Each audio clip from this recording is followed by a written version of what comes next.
Episode के starting हम देखते कि अभी हमें 13 साल पहले दिखाया जाता है जब पहली बार फाइटर लोग को जन्म हुआ था। फाइटर भी अपनी आंखें खोलते हुए समझ में नहीं आता कि क्या हो रहा है। वो भी देखते हैं कि उसके सामने आसपास काफी सारे उसके ऐसे दिखने वाले फाइटर खड़े होते हैं। ऊपर देखता है कि बॉस मॉन्स्टर खड़े होते हैं। वो लोग भी देखते हैं इन सभी को और वो उन सभी को कहते हैं कि ठीक है, आज के बाद से तुम सभी हमारे लिए काम करोगे, क्योंकि इंसान भी काफी ज्यादा, इसलिए ये लोग सभी उन सभी का भी बॉस मॉन्स्टरों का शील्ड जैसा काम करेंगे। और अभी ये सभी उनका ड्रैगन कीपर पर हमला करने के लिए बॉस मॉन्स्टर की मदद करेंगे। अभी हम देखते हैं कुछ मंथ गुजर चुके होते हैं और इनके बेस पर अटैक हुआ है। तभी वहाँ पर रेड कीपर उनके आखिरी बॉस मॉन्स्टर को भी खत्म कर देता है और वहाँ पर उन सभी फाइटरों को समझाता है कि अब देख सकते हो तुम्हारे सभी बॉस मॉन्स्टर खत्म हो चुके हैं। और वो कहते कि वो दोनों अब साथ में काम करे। लेकिन तभी एक फाइटर को काफी गुस्सा आता है, आगे बढ़ते रेंजर की तरफ अटैक करने के लिए, लेकिन तभी रेड कीपर उसे बीच में से अलग कर देता है। बाकी फाइटर देखते हैं कि वो रीजनरेट नहीं हो रहा, उन्हें समझ में नहीं आता कि क्या हो रहा है। रेड कीपर समझाता है कि उनके पास डिवाइन आर्टिफैक्ट है जिसकी मदद से हम लोग इस फाइट को खत्म कर पाया, इसलिए आज के बाद से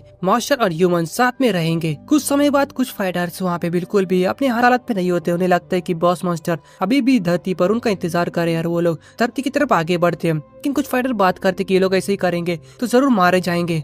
एक सेक्स भी वहाँ पर फाइटर से पूछते क्या तुम भी नहीं जा रहे हो, तो फाइटर कहता है कि तुम्हें पता है ना, रेंजर्स के पास डिवाइन आर्टिफैक्ट है, जाने के बाद हम वैसे भी सिर्फ मरने वाले हैं। एक सेक्स भी कहती है वाकई में तुम काफी डरपोक हो, और वहाँ से जाने लगती है।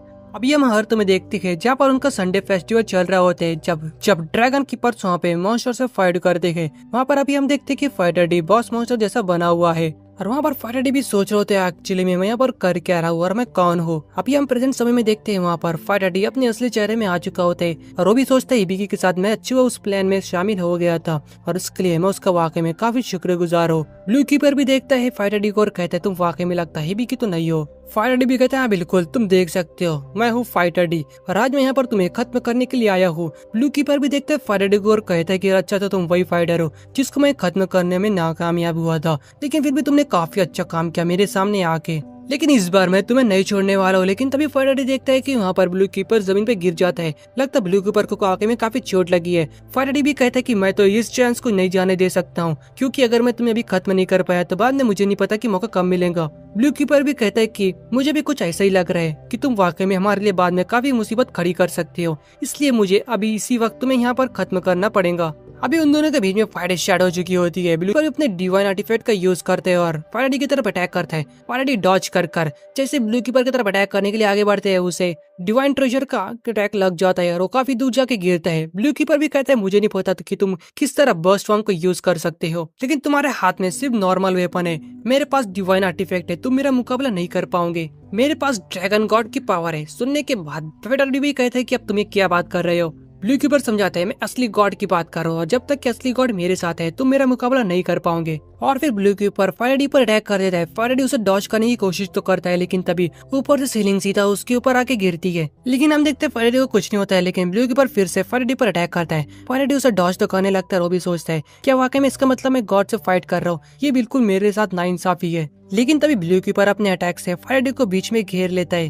फाइटर डी अपने आप को तोड़कर दूसरी तरफ से रिजनरेट करने की कोशिश करता है। ब्लू कीपर देखता है फाइटर डी कहाँ गया, तभी उसको पीछे से आवाज आती है। वो देखता है कि फाइटर डी कौन बना होता है, लेकिन फिर भी वो फाइटर डी पर अटैक करता है। फाइटर डी भी कहता है कि तुमने थोड़ी देर के लिए हेजिटेट किया और ब्लू कीपर पर अटैक करता है। उसे लगता है उसका अटैक लग गया, लेकिन वो देखता है ब्लू कीपर ने अपने सामने कुछ शील्ड लगाई होती है। फाइटर डी भी कहता है मैं तो इस बारे में भूल गया, तुम वाकई में काफी चीट करते हो। तो ये सुनने के बाद ब्लू कीपर भी कहता है तुम फिक्र मत करो, ये मेरी पावर नहीं है, उस लड़की की पावर है। फाइटर डी भी पूछता है अब तुम किसकी बात कर रहे हो। ब्लू कीपर समझाता है क्या तुम वाकई में मुझसे अभी बात करने के लायक में खड़े हो। तभी देखता है फाइटर डी उसके सामने ब्लू कीपर के डिवाइन आर्टिफैक्ट का अटैक आता है और वहाँ पर वो फूट जाता है। फाइटर डी काफी दूर जाके गिरता है और उसके बाद ब्लू कीपर बहुत सारे अटैक फाइटर डी की तरफ फायर करता है। फाइटर डी जैसे ही अपनी स्वॉर्ड को पूरी तरफ बर्स्ट फॉर्म में लाने वाला होता है, वो देखता है उसकी एनर्जी लगता खत्म हो चुकी है और सभी अटैक ब्लू फाइटर डी पर लग जाता है।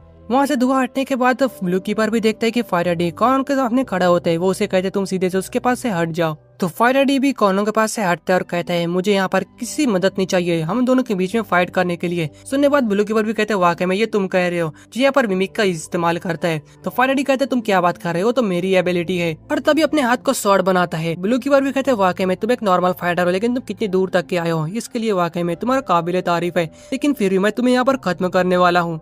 फाइटर डी अटैक करने के लिए आगे बढ़ता है, लेकिन तभी हम देखते ब्लू कीपर को कोई दूसरी तरफ से फायर करके उनके सिर के ऊपर अटैक कर देता है। लेकिन फायरडी का अटैक भी ब्लू कीपर को लग जाता है। तभी फायरडी को समझ में नहीं आता कि यहाँ पर क्या हो रहा है। हम देखते कि जो अटैक किया था वो कोई और नहीं बल्कि पेट्रोला होता है। अभी बर्थडे पेट्रोला जिंदा है और उसके पीछे एक्सेस खड़ी होती है जो बिल्कुल सही हालत में नहीं है।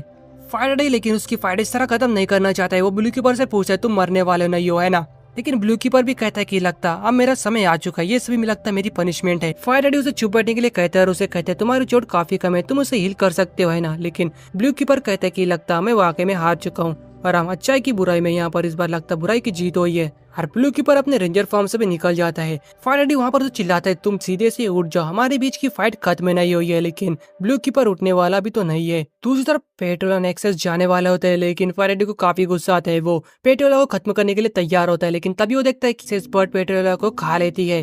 पेट्रोला भी कहते हैं फायरडी को तुम एक इर्रेगुलर हो और हम तुम जैसे शख्स को यहाँ पर जिंदा नहीं रह दे सकते हैं, तुम हमारे काम में काफी रुकावट डालोगे। एक्स भी कहती है कि तुम्हें पता है ना कि हम फाइटर बॉस मॉन्स्टर के गुलाम है और हमें जो कहा जाता है हम बस वही करते हैं, इसलिए मुझे माफ कर देना, मुझे पता है कि मैं सिर्फ इसी तरह जी सकती हूँ। और वहाँ से जाने लगती है। उसके बाद अभी हम बाहर हेलीकॉप्टर में देखते हैं रेड कीपर को पता चल चुका है कि ब्लू कीपर मर चुका है। उसे सुनकर बिल्कुल भी अच्छा नहीं लगता है लेकिन उसे ये बात से अच्छा नहीं लग रहा है कि ब्लू कीपर मर गए बल्कि ये बात से कि उनका जो पोस्ट था वो बिल्कुल इनबैलेंस हो जाएगा। दूसरी तरफ किसी भी सभी लोग कहती है कि हमें जल्द से ढूंढना पड़ेगा जिसको उन्हें ब्लू कीपर को मारा है। बाकी सभी कड़े ढूंढने के लिए आगे बढ़ते हैं। दूसरी तरफ अभी हम देखते हैं कि इचिकावा वो भी मर चुका है, उसे भी वहाँ से लेकर जा रहे होते हैं और वहाँ पर वो बात करते हैं कि जरूर कोगुमा भी मर चुका है और जरूर वहाँ पे जरूर जो हमसे जो फाइट कर रहा था वो कोई और नहीं एक मॉन्स्टर था। उरा भी समझाते हैं कि हाँ ये सही बात है, एकदम सही है, मैंने भी रेंजर से सुना है कि कोगुमा वहाँ पर अकेला है, बॉस मॉन्स्टर से फाइट करने के लिए खड़ा हुआ, बॉस मॉन्स्टर ने उस पर अटैक कर दिया। लेकिन तुम्हें पता है कि मुझे पता चला कि वहाँ पर कोई इंस्ट्रक्टर आया जिसको फर्स्ट एड देने के लिए जल्द से जल्द मेडिकल केयर में लेकर गया।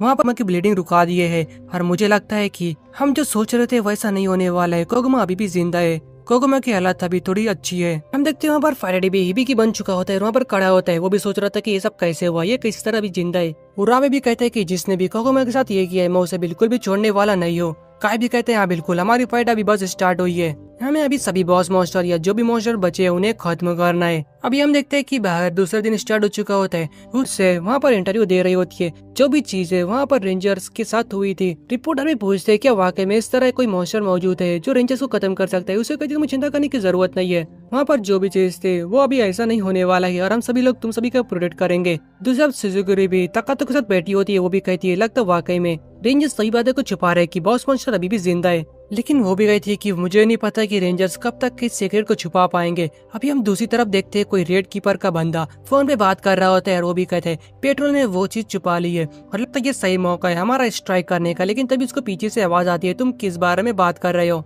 हम देखते हैं कि वो रेड कीपर होता है, रेड कीपर भी आता है, उसे कहते हैं बंदे को कि तुम्हें पता है ना कि बात छुपाना अच्छी बात नहीं है, चलो अब जल्दी से सीधे से बता दो कि तुम किस ऑर्गेनाइजेशन से आए हो। वो बंदा जल्दी से वहाँ से भागने लगता है लेकिन उसका आगे रास्ता ब्लॉक होता है, उसके पास कोई दूसरा रास्ता नहीं है। रेड कीपर से फाइट करने के अलावा अपनी स्वॉर्ड निकाल कर आगे अटैक करने के लिए बढ़ते हैं। वो कहता है कि तुम लोग जो सभी काम करते हो गलत हो, हम लोग का काम सही होता है। तो ये सुनने के बाद रेड कीपर कहते हैं क्यों ना तुम मुझे प्रूव करो और वहाँ पर उस बंदे को काफी पीटता है। बाद अभी हम देखते हैं कि वहाँ पर रेंजर्स की मीटिंग चल रही होती है। रेड कीपर आते हैं और कहता है कि मुझे माफ कर देना, आने में लेट हो गई और वैसे तुम जानना चाहते हो कि मेरे हाथ में क्या मैं कर क्या रहा था। तो वो कहता है कि तुम्हें पता है कि हमारे रेंजर्स में कोई ट्रेटर भी मौजूद है। दूसरी तरफ तकातो भी सुजुकी को कहते हैं कि हमारा एक रेंजर का लीडर मरा है और तुम इतना सारा खुश हो रही हो, क्या मैं इसे सोच कर समझ सकता हूँ कि तुम भी एक ट्रेटर हो। तो ये सुनने के बाद सुजुकी कहती है कि तुम ये क्या बात कर रहे हो, तुम्हारे कॉमरेड की तरफ शक कर रहे हो, ये बिल्कुल गलत बात है। तभी ताकि तो वहाँ पर रेड कीपर का गैजेट रखते और कहते हैं तुम्हें पता है ना कि ये जो चीज है ये एक मॉन्स्टर ने चुराया था रेड कीपर से, लेकिन ये तुम्हारे पास क्या कर रहा है। तो सुजुकी कहती है कि ये सब तो बात ठीक है लेकिन तुम्हारे पास तुम्हें ये पहले बताना चाहिए था, अगर कभी तुम अब बता रहे हो तो तुम्हें भी इस बात में सोच लेना चाहिए था कि अभी तुम्हारे पास क्या कर रहा है, नहीं तो तुम भी मेरे साथ फंसोगे। तका तो उसे ले लेते हैं, कहते हैं ठीक है लेकिन अब ये मेरे पास है, तुम भूल जाओ कि मैं इसे वापस करूंगा और वहाँ से जाने लगता है। सुजुकी भी सोच रही होती कि हाँ बिल्कुल तुम अभी उसे कुछ समय तक के रख सकती हो क्योंकि मेरे पास एक नया वेपन मौजूद। उसके बाद अभी हम स्लम एरिया में देखते हैं, वहाँ पर एक बंदा रेडियो में सुन रहा होता है कि वहाँ पर रिपोर्टर्स भी कह रहे हैं कि अभी सिर्फ 4 ड्रैगन कीपर मौजूद है, क्या वाकई में वो उन सभी सिटीजन की मदद कर पाएंगे। तो दोस्तों एपिसोड बस यहीं पे खत्म होता है और साथ में फर्स्ट सीजन भी।